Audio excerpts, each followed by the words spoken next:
सच बताना कि जब आपने ट्रेडिंग स्टार्ट किया था, या मान लो कि ये आपका पहला महीना चल रहा है या फिर दूसरा महीना चल रहा है, आपके दिमाग के अंदर ये चीज आई होगी या फिर अभी आ रही होगी कि बस मुझे एक स्ट्रेटेजी मिल जाए, एक सेटअप मिल जाए और वो सेटअप थोड़ा सा सक्सेसफुल हो जाए, थोड़ा पैसा बन जाए तो मैं लोगों को प्रूफ करके दिखा सकता हूँ। आप रोज सुबह इस उम्मीद से लैपटॉप खोलते हो कि साला आज का दिन तो मेरा मतलब पिछले सारे के सारे लॉसेस को रिकवर कर ही देगा। लेकिन पता है सबसे बड़ा शॉक क्या है? अगर आपके ट्रेडिंग के पहले महीने के अंदर प्रॉफिट हो रहा है, वो आपके लाइफ का सबसे बड़ा सस्पेंस ट्रैक हो सकता है जो आपको ट्रेडिंग के अंदर हमेशा के लिए बर्बाद करने वाला है। देखो, ट्रेडिंग का जो सबसे पहला महीना होता है ना, वो एक ऐसा दलदल है जहाँ पे 90% ट्रेडर्स ये बिना सोचे समझे कूद जाते हैं कि साला उन्हें पता भी नहीं रहता है कि नीचे जमीन है भी या नहीं है। और जब तक उनको ये पता चलता है कि उनसे एक गलती हो चुकी है, तब तक उनका पूरा कैपिटल उड़ चुका होता है, उनका पूरा कॉन्फिडेंस खत्म हो चुका होता है और उनकी जो रातों की नींद जो उन्होंने उड़ाई है वो भी वेस्ट चली जाती है, पूरा का पूरा साफ हो जाता है। अगर आपका ये ट्रेडिंग का पहला फेज है, या मान लो आपका ये पहला महीना है या पहला हफ्ता है, या फिर आप इस लूप के अंदर फंसे हो कि साला प्रॉफिट हो जाता है लेकिन फिर भी मैं लॉस पे आ जाता हूँ, आज मैं आपको इसी नोटबुक से वो 30 दिन का डेटा बताने वाला हूँ जिससे आपको ये बात रियलाइज हो जाएगी कि ऐसी कौन सी तीन बातें हैं जिसकी वजह से आप प्रॉफिट नहीं कर पा रहे हो, आप प्रॉफिट कर भी ले रहे हो लेकिन फिर भी आपको लॉस ही हो रहा है। तो इस वीडियो का एक भी सेकंड मिस मत करना, स्किप करके बिल्कुल भी मत देखना, भले रिपीट करके देख लेना, क्योंकि ये वीडियो आपके लाइफ के लिए, आपके ट्रेडिंग करियर के लिए आई ओपनर होने वाला है। तो सबसे पहली चीज जो हर एक ट्रेडर को समझना चाहिए, first month profit is not your money, it's just a loan from the market with 500% interest. सोचो, जब आप मार्केट में नए आते थे, आप एक रैंडम ट्रेड ले लेते थे एंड बूम, आपका वहां पे प्रॉफिट हो जाता था। उस वक्त आपके दिमाग में क्या चल रहा था? यार ट्रेडिंग तो साला इतना आसान है, फिर लोग इतने रोते क्यों है? अगर साला मैं महीने में अगर मैं दिन का इतना कमा रहा हूँ तो मैं महीने के मतलब इतने कमा सकता हूँ, भाई ये तो बहुत अच्छी बात है। यही सोचा था ना आपने भी। बट ये सबसे बड़ा दिमाग का खेल, मतलब साइकोलॉजी का खेल है, जो मार्केट आपके इनिशियल फेज में, आपके बिगिनर लेवल पे आपके साथ में बार बार खेलता है। पहले महीने में बोलो या फिर बिगिनर लेवल पे जब आप मार्केट में नए नए आते हैं, तब मार्केट में अपने अंदर ना फियर नहीं होता।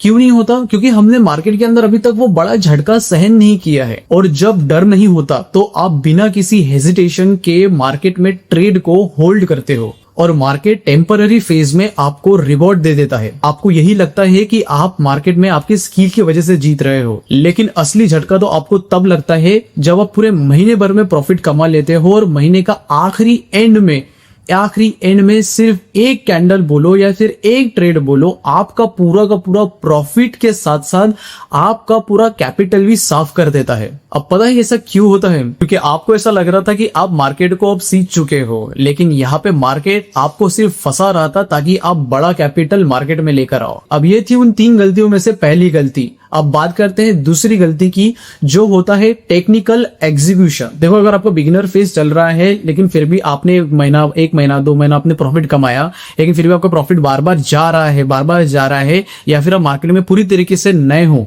तो आप अभी एक बहुत बड़ी मिस्टेक कर रहे होगे जिसे कहते हैं इंडिकेटर कन्फ्लुएंस ट्रैप। अब इसमें ना कई सारे लोगों को ऐसा लगता है कि साला मैं एक ट्रेड एक इंडिकेटर, 2 इंडिकेटर, 3 इंडिकेटर अगर मैं लगा दूंगा चार्ट के ऊपर, और अगर ये सारे इंडिकेटर मुझे एक ही डायरेक्शन में अगर मुझे कोई ट्रेड दे देंगे तो भाई यहाँ पे मैं 100% यहाँ पे अपना प्रॉफिट बना सकता हूं। लेकिन रियल मार्केट स्ट्रक्चर ऐसा काम नहीं करता। इंडिकेटर सिर्फ और सिर्फ प्राइस के मैथमेटिकल डेरिवेटिव्स होते हैं और इसीलिए कई सारे इंडिकेटर सिर्फ और सिर्फ लैगिंग करते हैं। लेकिन ऐसा नहीं है कि सारे इंडिकेटर्स फेक होते हैं, सारे इंडिकेटर्स काम नहीं करते हैं। कुछ इंडिकेटर्स है, जैसे कि मोस्ट ऑफ द बड़े बड़े ट्रेडर्स को भी आपने देखा होगा कि मूविंग एवरेज कई सारे लोग यूज करते हैं। तो मूविंग एवरेज मैं भी खुद भी पर्सनली यूज करता हूं। तो मूविंग एवरेज भी एक ऐसा इंडिकेटर है जो प्राइस के बाद में ही आपको कंफर्मेशन देता है। आपने देखा होगा कि जब मूविंग एवरेज ऊपर जा रहा हो या नीचे जा रहा हो तो क्या वो पहले अपने को बता देता है कि भाई प्राइस यहां से नीचे जाने वाला है? हम क्या सोचते हैं, मूविंग एवरेज का जब ये ब्रेकआउट होगा, वो एक स्ट्रेटेजी है, जब ब्रेकआउट होगा तब वहां पे एंट्री करेंगे, राइट? तो हमें क्या होता है, पहले तो प्राइस जा रहा है ना ऊपर, पहले मूविंग एवरेज जाता है क्या? कभी भी आपने देखना, आप कभी रियलाइज करो, इस चीज को नोटिस करो, प्राइस के ऊपर, चार्ट के ऊपर पहले प्राइस जाता है फिर मूविंग एवरेज बनता है। ठीक है, कभी भी इस बात को नोटिस करना। अब ये सिर्फ एक मूविंग एवरेज की बात नहीं है, कोई भी उठा लो, आप RSI उठा लो, MACD उठा लो, बॉलिंजर बैंड उठा लो, या फिर कोई भी फिब को उठा लो, फिबोनाची को उठा लो, कुछ भी उठा लो, आप सारे के सारे इंडिकेटर प्राइस के बाद ही रिएक्ट करते हैं। अब अगर मार्केट में आपको रियल एज चाहिए तो आपको फोकस करना पड़ेगा लीडिंग एलिमेंट्स पर, जो कि सिर्फ और सिर्फ मिलते हैं आपको प्राइस एक्शन के अंदर। मार्केट का ट्रेड स्ट्रक्चर क्या है, सप्लाई और डिमांड जोन कैसे काम करते हैं, सपोर्ट और रेजिस्टेंस क्या, और सप्लाई और डिमांड में इनमें क्या डिफरेंस है, ये सारी चीजें आपको सीखना पड़ेगा। Higher high, lower low, lower high, higher high low, ये सारी चीजें आपको सीखनी पड़ेंगी। आपको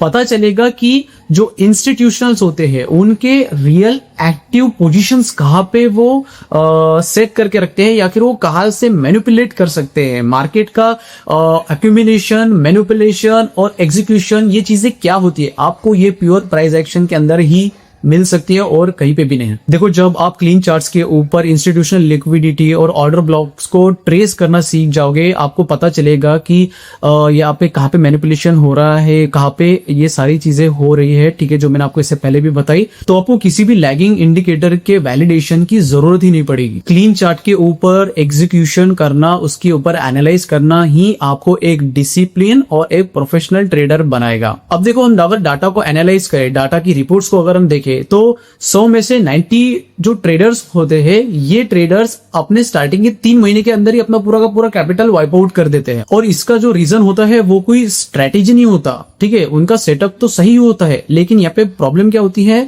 उनके माइंडसेट की और उनके साइकोलॉजिकल फैक्टर्स की, साथ में जो रिस्क उनका जो होता है, रिस्क फैक्टर होता है उसकी। जब आपका स्टार्टिंग फेज होता है, ठीक है, जब आपका स्टार्टिंग फेज होता है, या फिर आप अगर इंटरमीडिएट ट्रेडर भी हो, जैसे बिगिनर लेवल के बाद वाले भी ट्रेडर हो, तब भी अगर आपके 4 या 5 लॉस अगर कंटिन्यू लग जाए, तो आपका भी दिमाग कहीं ना कहीं रिवेंज मोड में चला जाता है, ठीक है। अगर आपको नहीं लगता है तो कमेंट्स में मेरा बता सकते हो कि सर आप झूठ बोल रहे हो। वो मार्केट से अपना पैसा वापस से निकालने के लिए अपने डिसिप्लिन को ब्रेक कर देता है, ओवर लेवरेजिंग ले लेता है, ओवर रिस्क ले लेता है, और ऐसा करके वो अपने पूरे कैपिटल को ही वाइप आउट कर देता है। देखो भाई, आप इस चीज को जितने जल्दी समझ गए ना कि मार्केट में 80% एग्जीक्यूशन नहीं होता, 80% साइकोलॉजी होती है और आपका रिस्क मिटिगेशन होता है, बाकी का सिर्फ बचा हुआ 20% ही आपका एग्जीक्यूशन होता है।